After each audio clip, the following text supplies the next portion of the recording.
Hi, again my name is Jay Davis, and this is part 3 of the pre-inspection and walk around that I did.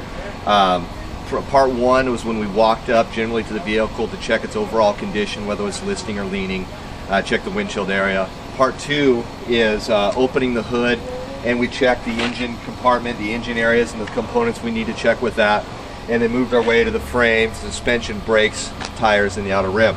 So we've done that already in part 1 and part 2. Part 3 is we've done that, we're going to be moving on down the vehicle. This is the flow I used to pass that test with no errors. Again, you want to verify everything I'm saying against your handbook. You know, I'm not a professional, I'm not an instructor, I'm just doing this to help other people in the class pass this test. I may be giving you more information than you actually need, but that's my only point of reference, because I did this and I passed. So that's what I'm going to show you how to do. So first thing we're going to do, I've just worked my way this way back. You know, I'm checking, I've got my lights here. My marker lights are in place and no damage. This is my air cleaner here. I'm making sure it is secure and not going to come off. You know, just checking everything, touch it. Got my mirrors are secure. My marker lights are in place. Lenses aren't damaged. My mirrors are up here. They're in place and they're not damaged either. Going to come back down here. Got your step here, it's secure, not going to fall off. Got the fuel tank, the straps are secure, and I don't see any signs of slipping or abrasions that would indicate a slipping fuel tank. There's no leaks, there's no leaking from the fuel fill area. The cap is secure. I'm going to come up now. Got my lights lenses are in good shape. Got the door here. One of the items you really want to check on the door is whether the latch works. That's in the handbook. The latch is operational. Got the windows. The windows don't have any stickers or cracks or damage or obstructions. It's going to cause a problem with viewing. Going to come over to here, and the exhaust stack is secure and mounted. And you can check your exhaust to see if there's any leaks, which would be a black soot coming from any of the seams, and there's no problem with that. Next thing we're going to work our way back is we've got our battery box now. I'm going to pop that open. Batteries are in place, no signs of corrosion on the terminals. The batteries are secure with this bar. It's in good shape. Basically put that back down, latch it back up. Battery's now secure. Here's your air tanks, your primary, secondary, and you actually have 3 tanks in this system here. There's one actually back behind there. And I pointed out that these are where I would decontaminate. These are pressure bleed offs here, line here, here, and over here. You don't have to actuate them, just point out to where they're located. Gonna now kind of come back up here. You know, got our cab mounts in the backs. They're not cracked or damaged. You know, they're still serviceable. Got our headache rack here. It is secure and in place, and the U-bolts are firmly mounted. You know, I'm going to be coming up. You know, my lid on my box is in good shape. It's secure. Come up here. You'll notice that one of the lights there is kind of tattered. That really needs to be fixed before we take the test. It's actually electrical tape that's up there right now, and I had wrapped it on there to keep, before my test when I took it, I wrapped it on there to keep it in place. The sun's kind of eating it away. That's something we really need to take care of before we take the test. But once that happens, you can say my lights are secure, my upper light bar is secure and in good shape and looks good. We're going to come back down now here. So we're at this point of the frame. In the handbook it says to check the catwalk. Catwalk is secure and in good shape. Steps are in good shape.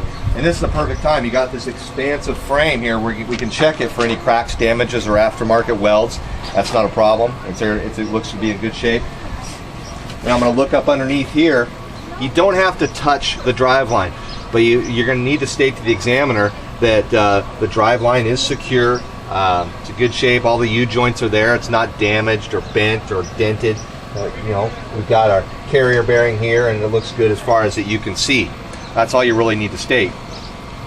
And you'll notice the pattern I've got. I'm just kind of working my way from the bottom to the top, and then from the top down to the bottom, so I don't miss anything. It's going to bring me over here. This is our bar for our lines. Red, emergency line for the trailer. You're basically going to check that, make sure it's secure, looks good. follow it all the way over here.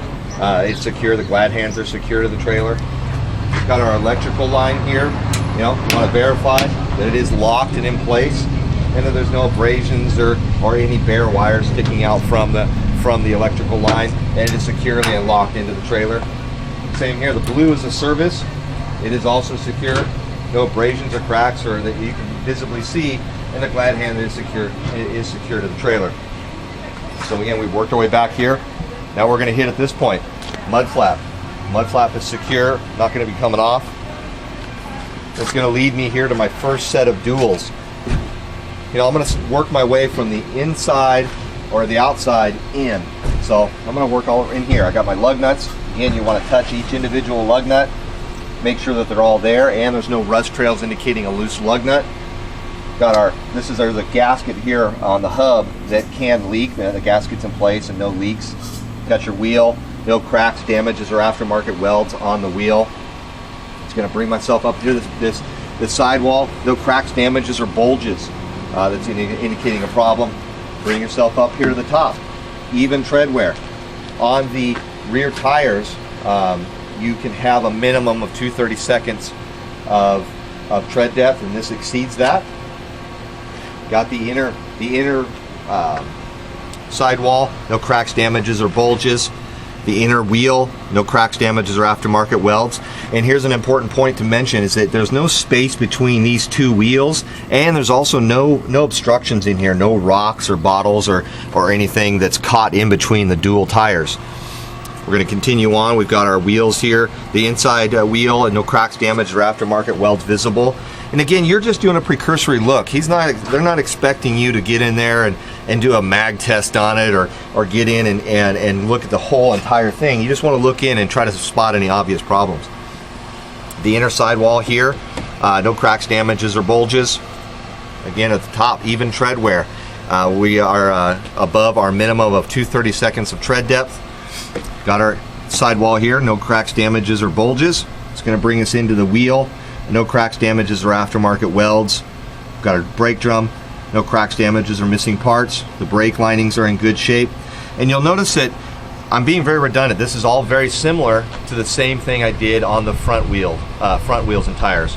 And you're going to want to state and actually put into effect is to demonstrate is to check the tire pressure with your bar that we did on the front. So you're going to carry that with you at all times and check it. Most likely, after you get done at this point, being this detailed, what happened to me was the instructor said, basically, you're going to do the same thing you did on the first set, or I'm going to do this same thing I did on this first set of duals, and he's going to say, okay, move on, because they're not going to have an hour for you to do this whole inspection. If you're not being very detailed, he'll probably make you do the whole thing. But if you're very detailed, and they'll probably have you move on. But be prepared to do the whole thing. Practice it as the whole thing. So again, I'm back here. I've checked my brake linings. They're in good shape. I'm checking my U-bolts holding my rear differential to the leaf springs. The leaf springs do not have any cracks, damages, or missing leaves. I'm checking my mounts where they're mounted. They're in good shape. Bushings aren't bulging or any type of issue there. I can see my brake pod, no cracks, damage, dented. It's securely mounted. Got my brake lines. Those are in good shape. There's my S-cam adjusters. They're adjusted. You want to state that they're adjusted, and that's where you would adjust them if need be. I can spot my rear differential. I don't see any leaks or damages. I see my torsion arm. Torsion arm is in place, and there's the bushings to be serviceable shape and in good condition. And you're also going to want to come back up here and dimension your frame. You can see your frame now. It's also no cracks, damages, or aftermarket welds that would pose a problem. Move on back. Airbags.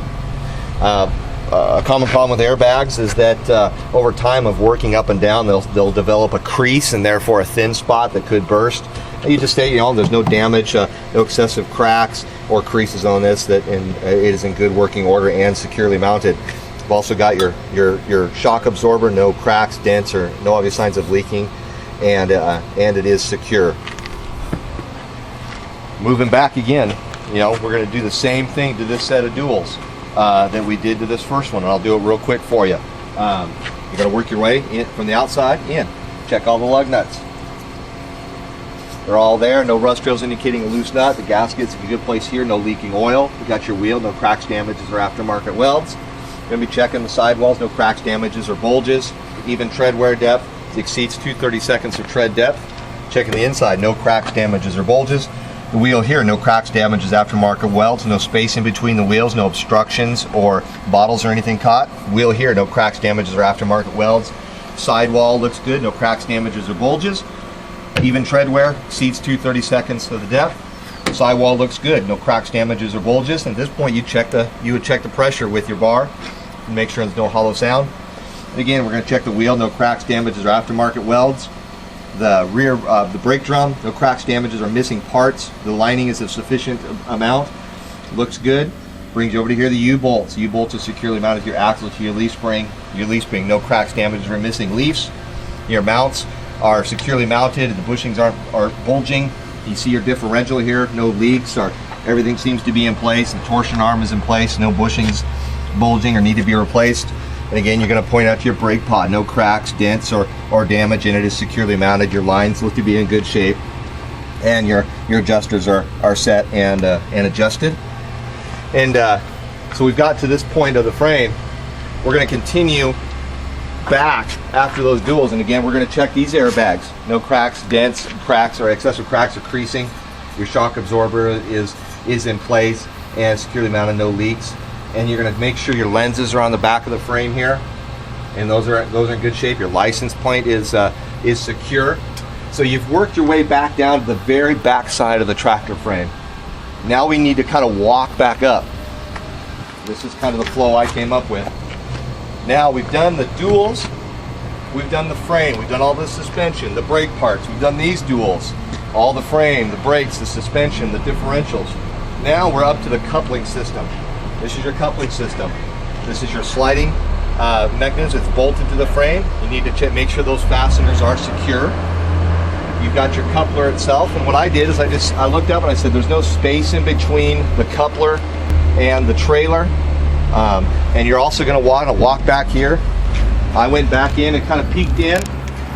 I peeked in here and I could see the jaws surrounding the kingpin up in this area. It'll be a little lighter. You probably can't see it very well, but there's jaws that surround the kingpin. I stated that they're around it, and that means it's secure. And so then I got back out and walked up and pointed out that my safety catch is securely mounted. Safety pin is securely mounted and in place. Right then, you're done with this side of the tractor. So now you're going to be moving on to the trailer itself.